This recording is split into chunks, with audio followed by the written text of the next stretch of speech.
సందర్భం కాబట్టి ప్రస్తావిస్తున్నాను.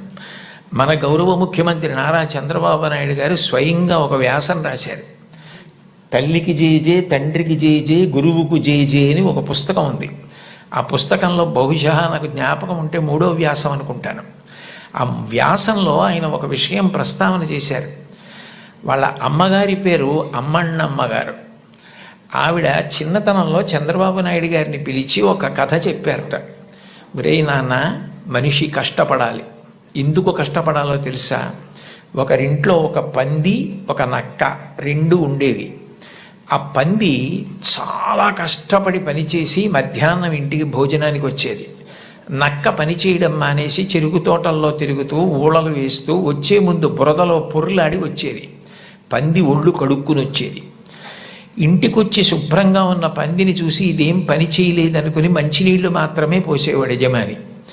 నక్క ఒంటి నిండా బురదంటించుకోవడం చూసి ఇది బాగా కష్టపడింది అనుకుని బాగా దానికి తిండి పెట్టేవాడు. మోసం ఎన్నాళ్ళు దాగుతుంది? కొన్నాళ్ళకి ఎవరు కష్టపడుతున్నారో తెలిసిపోయింది. తెలిసిపోయిన తర్వాత నక్కని కొట్టి తరిమేసి పందికి తన పిల్లనిచ్చి పెళ్లి చేసి ఇల్లరికం అల్లుడిగా తెచ్చుకున్నాడు రా. ఇంటి పనివాడు ఇంటల్లుడయ్యాడు రా. కష్టపడిన వాడు వెనక్కి తిరిగి చూడడు జీవితంలో.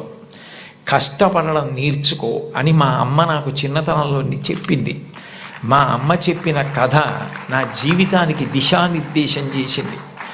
ఆనాటికి ఈనాటికి ఏనాటికి నాకే కాదు మా ఊరంతటికి అదే భగవద్గీత.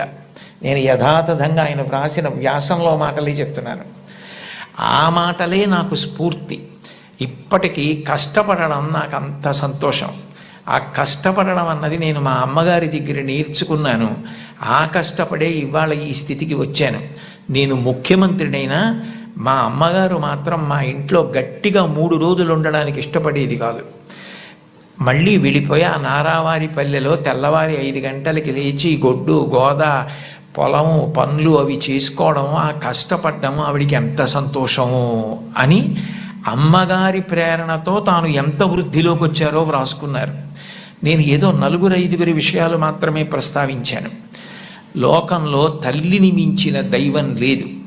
మీరు జీవితంలో ఎప్పుడైనా అమ్మ నువ్వేం చేశావని అడిగితే, మీరు అమ్మకి చెప్పలేని స్థితి కలిగితే, మీరు చేసిన పని మీ అమ్మగారికి మీరు చెప్పలేకపోతే అంతకన్నా ఆత్మద్రోహం ఇంకొకటి లేదు.